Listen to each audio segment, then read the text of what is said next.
Hey everyone. All right, so today I want to share my ranking of 22 popular AI tools that help you save time and get work done. Out of the 22 tools I tested here, there are only 7 tools that I put in the S tier that I use every day to work and code. And a few of these tools I use even more than ChatGPT. Okay, so let's get right into it by ranking the AI tools for everyday work. We'll start with the worst tool, and that is Gemini for Google Workspace. It can't really do much of anything. It can't summarize comment threads or edit documents. At this point, I think ChatGPT and Claude have better Google Workspace integrations. And I think this is the worst AI product that I've tried because it just has so much wasted potential. Let's take a quick look. So here I have a Google Doc for the AI tools landscape, and let's open Gemini, and let's see what can Gemini do. And it gives you a huge list of stuff here that you can do. So let's say, why don't you edit the title to AI coding tools instead? And lo and behold, it cannot directly edit the title. Why don't you summarize the comments? And it can't do that either. It can summarize the document, but that's pretty standard. Anyone can just do that. So yeah, so I think this is probably the worst AI tool I've tried, unfortunately. And maybe Google should put the Gemini team in charge of Workspace, since they seem to be shipping just fine. All right, next, another tool in D tier is Zoom AI. Zoom AI takes meeting notes fine, but the notes are incredibly long and just a chore to read. I have to use ChatGPT just to summarize Zoom AI summary to get the takeaways. So Zoom does let you customize the template, but of course, they neglected to let people include their own prompts and templates in their product. So overall, this product is a far cry from an AI meeting notes tool that I'll talk more about in the S tier. All right, moving on. In the C tier, Grammarly just keeps changing what I actually mean to say. I was a loyal Grammarly subscriber for years, but I canceled because it kept on suggesting changes that completely changed the meaning of my sentences, like this example. Now I just ask ChatGPT or Claude to fix spelling and grammar in my draft and bold any edits that you make to update my grammar instead. Now, Shashir is a leader who I respect a lot, and he recently took over Grammarly, and he renamed the company to Superhuman, which also includes Superhuman's email service. So I'm optimistic that this tool will improve fast, but for now, I can't really find a use out of this tool. Okay, so next, let's move on to the B tier. The first tool here is Glean, which is very useful for internal knowledge search. It's very good for queries like summarize all documents related to a topic and look up recent information about this product or tell me this team's goals, right? But on the flip side, I don't find Glean's AI agents as flexible for workflow automation as a Zapier or an N8N. And I'll talk about workflow automation in more detail in a future video. So overall, it's really a solid workhorse if you're trying to look up and summarize information at your company. All right, so the next tool in the B tier is Gamma, which generates slide decks in under 60 seconds. All you have to do is paste your notes and then customize the amount of text, theme, and image style that you want to start. So let me show you a real example. So let's open up Gamma, and here I give you a few options. So let's say we want to paste in text. And I have my written blog post for this video right here. So I'm just going to copy and paste this whole blog post into Gamma. All right, so now let's click next. And here you see Gamma has broken out my blog post card by card. And for slide decks, I always like to have minimal text. So let's do that. And let's pick this visual style. And for image art, why don't we pick line art right here. Okay. And let's go ahead and hit generate and see what it comes up with. All right, so you can see here that Gamma is generating my slide deck. And this is the title slide. It's created a line art image. And it's going to go ahead and keep going for D tier tools, C tier tools. And it's going to get to the AI coding one next. So, this is a pretty impressive AI product, right? I mean, the fact that it can just generate these slides from my outline that I didn't edit at all is pretty impressive. And of course, I can go in here and change the text and, even update the images a little bit. But you can see here that the AI generation, it just kind of feels a little bit too AI generated. I think it still has a little bit too much text. The images that it generates aren't really relevant to the contents of the post. So that's why I still put in the beat here. But I'm really excited to see this product evolve because as a product manager, I really hate making slides. And if Gamma can support better images, if they can support importing templates from Google Slides or PowerPoint, I think this can easily be an A-tier tool. All right, so now we enter the A tier, which is tools that are actually very good. And the first one I want to talk about is Linear. So Linear makes it easy for teams to assign work to AI agents. Linear started as an issue tracking tool, but has quickly evolved into the best platform for teams to coordinate with AI agents like Cursor and GitHub Copilot. And it's actually pretty amazing. So for example, here's a tweet from Linear. What you can do is, even in Slack, you can just tag Linear agent on a ticket, and then it will go ahead and start trying to fix the bug for you. And then at some point, it's going to submit a pull request back for you to review. So this feels like the future, right? Being able to assign bugs and other work that you don't want to do to AI agents, and then saving the more interesting work for humans. So yeah, Linear is a very high craft product. I'm excited to see them expand in this direction. Okay, next we have Notebook LM. And Notebook LM is really good at making your boring research notes extremely engaging. So if you have a lot of documents and files that you just can't be bothered to read, just upload them to Notebook LM to get an engaging podcast conversation or a short video overview summary. So for example, I copied the whole transcript of this video into Notebook LM, and I asked it to make a video overview, right? So let's take a look at what I came up with. All right, so let's go ahead and play this. All right, so let's just take a scrub through what they have here. This stuff is pretty impressive, right? These are custom illustrated graphics. Personally, I think the slides that Notebook LM makes are much more interesting than slides that Gamma makes. So if you want to get a quick video overview, if you want to get a quick mind map or audio overview, Notebook LM is really a game changer. So I definitely recommend using this to learn material, to ingest a lot of documents, a lot of sources that you want to read, and get an audio overview or video overview instead. Okay, the next tool in the A tier is Super Whisper. And Super Whisper, probably haven't heard of it, but it's perfect for local voice dictation while going on walks. Now, Super Whisper is a voice dictation app, and it supports local models for privacy, and it is the only voice tool that lets you record for over 10 minutes at a time. So I have to go on a walk in my neighborhood park, picture here, and I usually pull up Super Whisper and I dictate a first draft of a document to the app. I then use Claude to clean up the draft afterwards using my prompt. So Super Whisper is pretty amazing if you want to just go on a walk, clear your head, and dictate to the app. Here is an example of a purely voice dictated notes that I sent to myself. It's a first draft of a blog post that I'll write. And then again, I'll use Claude to clean it up afterwards. Now, the only drawback of Super Whisper is that in terms of transcription accuracy, it's not as good as the S tier tool that I'll cover next. And that tool is WhisperFlow. Now, if you try only one tool from this video, I recommend that being WhisperFlow. It is a voice tool that I use even more than ChatGPT. And voice dictating accurate notes with a single button press is just a game changer for my productivity. I also find WhisperFlow more accurate than other voice tools, as it autocorrects mistakes and can even format your notes into bullets. On the phone, it also supports mobile keyboard integration, which means that I can dictate accurate notes and feedback from any app that I use. All right, so let me kind of show you a demo of WhisperFlow. Okay, so this is WhisperFlow, and let me show you a quick demo.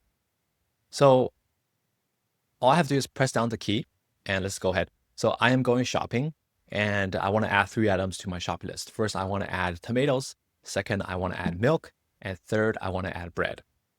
And you can see here, other than this part, let's cut this out. It's actually formatted my voice dictation into bullets, which, as far as I know, no other voice tool can do.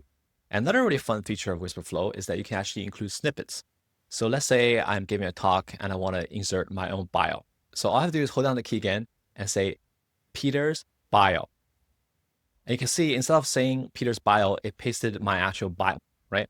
This is a very humorous bio. It's not a real bio, but this is a bio. And that is because I put in a snippet right here that whenever I say Peter's bio, it pastes my real bio. So yeah, so I think Whisperflow is really a game changer for me. And you don't have to use Whisperflow if you don't want to, but you should definitely be using some sort of voice dictation. Okay, so let's go on. And the next tool in the S tier is Granola. Now, Granola is an AI meeting notes tool that is just like much, much better than Zoom AI or other AI meeting companions out there. And unlike Zoom's verbose summaries, I can edit Granola's prompt to get near perfect notes each time. So here's my prompt that I use. Generally, after a meeting, I like to just have a few takeaways with bold stems and then also have a few next steps, right? So this way, I can basically get the meeting notes from Granola and then just copy and paste that directly into an email or a Slack update without having to process it through ChatGPT or some other AI. So that is pretty amazing by itself. But Granola is also building useful features like chat so that I can actually ask Granola, hey, summarize my meetings this week or give me some post back-to-back meeting therapy. If you think about it, the most useful information in a company is the recent meetings that you've had, right? And Granola has this information for better or for worse. So yeah, after you have a couple of meetings with Granola, you can definitely ask it to share some insights or share some takeaways across your meetings. It is extremely useful. I think this tool alone probably saves me at least 4 or 5 hours a week because I don't have to take meeting notes anymore. Okay, so that's Granola. Now the next tool in the S tier is Notion. And Notion, I think, has really built the best AI agents for everyday work. It is the exact opposite of Google Workspace AI in that it actually does more than you think it can do. And the killer feature is being able to make bulk updates to Notion database entries in one shot. And it can also search Slack better than Slack's native AI features and do a lot more. All right, so let's take a quick tour of Notion AI. So here I have my prompt library, right, that I use. It has a lot of great prompts. And if you want to get this prompt library, you can check out the link in my newsletter and subscribe. But let's actually pull up Notion AI here. It's a little person with a cat here, and you can personalize it, change the hat that it has. But let's actually do something here. So let's actually ask it to, can you remove the date field from each entry in the database? Okay. So if I had to do this manually, I have to click into each entry and try to remove the date field, right? But because I have Notion AI, hopefully it can just remove all the date fields for me. Okay, so it's asking for clarification. Okay, so I've clarified my request, and let's see if it actually does a job or not. All right, there you go. So it looks like it's actually removed the date field from all the entries in one shot. And just for fun, let's actually make a new Notion page. And now, let's say I have a new Notion page. Can you add a bunch of sample blocks to demonstrate with fun what you can do? And unlike Google Workspace AI, Notion AI can actually edit Notion documents. Let's take a look at what it comes up with. All right, there you go. So it came up with a block sampler. It's created headings, lists, to-do lists. It's created expandable blocks, tables, images, even videos. I mean, it's done a lot. So yeah, Notion AI is actually quite incredible. I think it actually addresses the biggest complaint I have of Notion, which is it's just like a lot of work to manually create these blocks. But with Notion AI, it makes it incredibly seamless. All right. So if you haven't tried Notion AI, I definitely recommend giving it a try. Pretty impressed by it.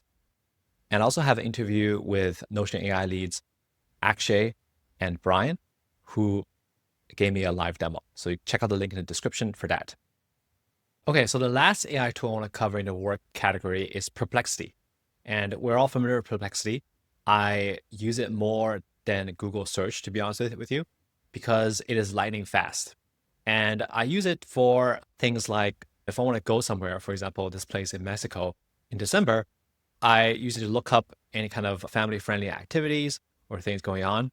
Or if I want to look up just quick facts, for example, I want to look up what are some stats about Perplexity new Comet browser, Perplexity is the fastest way to do these lookups because it can find recent information incredibly fast. It generates much faster than ChatGPT, right? And you can keep going back and forth with it. So to be honest with you, I use Perplexity probably multiple times a day, mostly to look up-to-date recent information about different things I'm working on or vacations I'm planning, or even local family-friendly events. So yeah, so I am a loyal Perplexity daily active user. The last thing is they also have a pretty generous Pro plan. With Perplexity, you can get 5 free Pro queries per day, which is more than enough for the average user. So you probably don't even have to pay for Perplexity to get value out of it.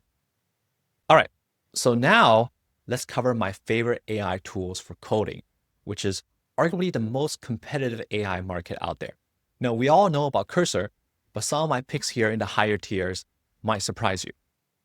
So before we get started, I want to talk about my high-level perspective of the AI coding space. I think companies are really only willing to pay for 2 AI coding use cases. One is to help engineers ship production code, and this means using AI to refactor code, handle migrations, add features, and fix bugs. And 2 is to help non-engineers prototype 0 to 1. So this means helping designers, PMs, marketers, and founders build apps, websites, and internal tools from scratch. Now, my hot take is that the ship production code use case has much clearer ROI than prototyping 0 to 1. With AI coding, the most value comes from solving the boring, high-friction workflows that engineers don't want to deal with manually. I'm talking about stuff like migrations, refactors, code reviews, and documentation. And in contrast with prototyping, the ROI is just much harder to measure, right? Like how much faster can you validate an idea with AI instead of using Figma? And when every prototyping tool produces the same output, what's the real differentiation? So prototyping is still valuable, but production code, I think, is the bigger market right now. So with this in mind, let's start with my B tier for AI coding tools. Okay, to kick off the B tier, we have Windsurf and Devin, which are still very much in the race, but just don't seem very differentiated against the competition. Most engineers I talk to now default to Cursor for their IDE and either Codex, Claude, or Cursor for their agent.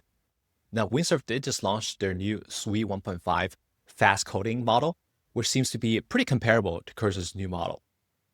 And it's actually kind of funny because both of these fast coding models are actually trained off Chinese foundation models, but I think that's another topic. So Windsurf has this comparison list between Windsurf against Cursor. And overall, I just don't think Windsurf is that differentiated, except that it's $5 cheaper a month. Like, for example, best for enterprises and large code bases and best for small teams and solo developers. I just don't think this is true. I think Cursor has incredible adoption in the enterprise space. And Devin, which is the AI coding agent, it also seems a little bit undifferentiated when OpenAI Codex and some of these other alternatives can also code async for hours at a time as well.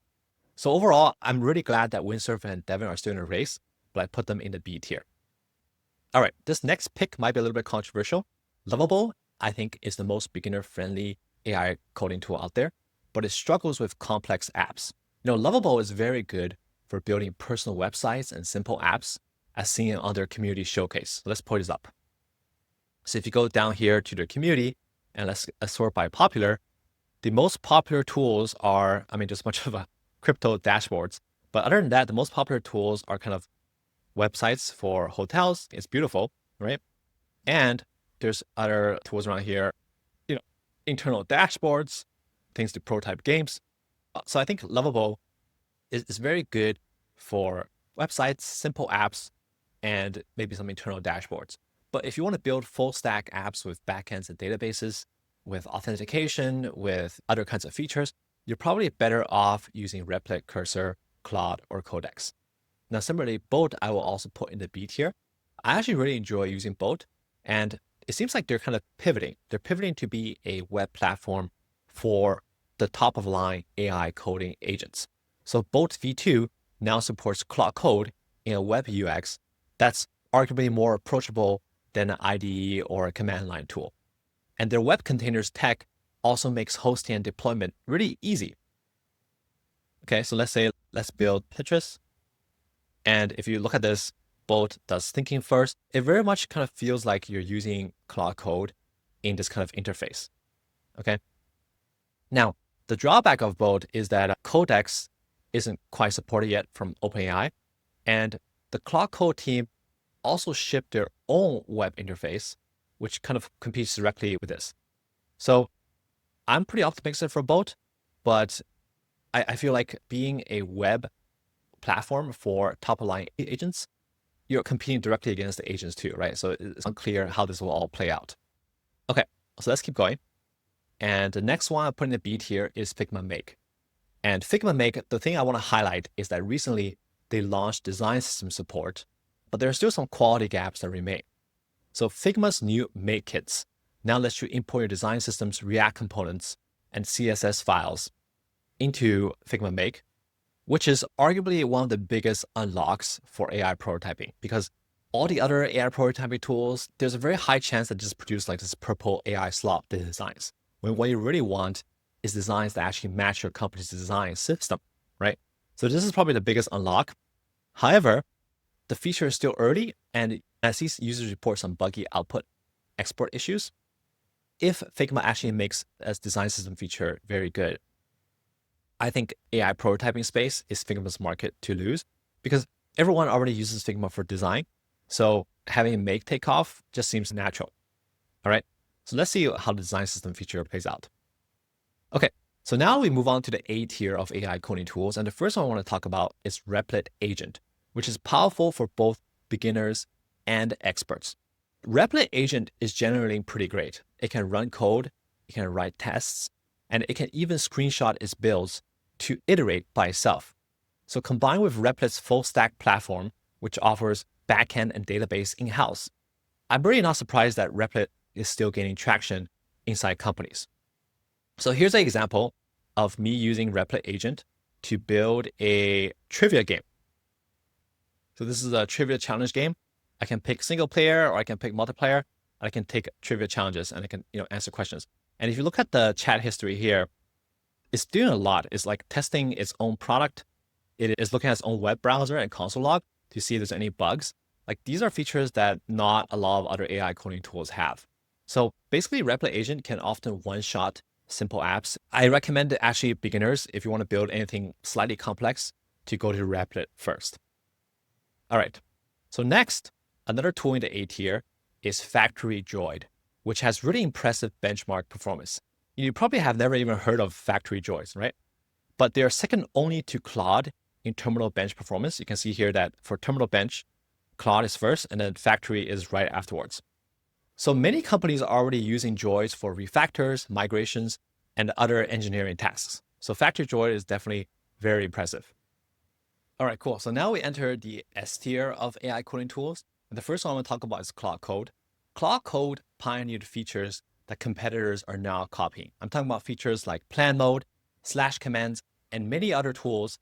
They were all pioneered by Kat Boris and the Claude Code team before competitors started copying them. And as a PM, what I really love about Claude Code is how it's useful for things beyond coding. I use it for tasks like research, news curation, and metric tracking. I had to put Claude Code in the S tier because it is a pioneer in this space and it continues to innovate. Now, this next tool is a direct competitor to Claude Code, which is OpenAI Codex. And OpenAI Codex excels at planning complex changes with really surgical precision. So many of my AI native PM and developer friends now default to Codex to plan complex features and fix gnarly bugs. So check out this quote from Colin, right? He had a small bug that he was working with Claude on, and he gave it to Codex, and it thought for a while, but it managed to fix the bug in only 6 lines. For developers, being able to fix stuff in a few lines so that you can actually review it and confirm that it actually works is kind of a game changer. So Codex, I would say, is probably top of the line. It's currently probably the best AI coding tool for planning and fixing gnarly issues. And last but not least, we have Cursor. I recently introduced a lightning-fast composer model that complements their best-in-class IDE. Cursor already offers the best coding IDE, but many people, including me, were using Claude Code and Codex instead of Cursor's native agent in Cursor, which is probably bad for the Cursor team. And this changed with Cursor 2.0's new super fast composer model. It may not plan as deeply as Codex or Claude, but it's just much faster for quick iterations. All right. So actually, let me open Cursor and show it to you. So Cursor actually has a new agent mode that looks pretty suspiciously like Lovable and Bolt and some of these other web-based tools. It just has the agent and the output. But let's go ahead and ask it to build. So Composer 1 Alpha, that's the model that we picked. Let's go ahead and do it. Okay, so see how fast this is. It's like literally like, generating all this code at lightning speed, at a speed that I can't even read. Okay, so that probably took honestly, maybe 2 minutes to generate. And let's actually open our browser and see if the game actually works. And there you go. It looks like they built this working Tetris game in literally just 2 minutes. This is pretty amazing. It's lightning fast. All right. So Rio is the designer for Cursor. So he's pretty biased, but he is saying that the best way to code right now is to use Cursor, use Composer 1 for live coding changes, and use GPT-5 High or Codex for planning. And I tend to agree with him. I think this is the best combination right now. That's why Cursor, Codex, and Cloud Code are all in the S tier. So there you have it. Out of 22 AI apps that I just covered, here are the 7 that are S tier for me for work and coding, right? So starting with Whisperflow, which I use for AI voice dictation, it is by far the most accurate. Granola for AI meeting notes is amazing if you give it your personalized template. Notion AI is just an amazing agent, and I had to put it in the S tier because it's just so much better than Google Workspace. And Perplexity that I use every day to do up-to-date information searches. And for coding, I think the S tier is really 3 tools. So Claude Code, which is the pioneer, the innovator in this space, in my opinion. Codex, which is right now the best coding model for planning and fixing gnarly bugs and issues.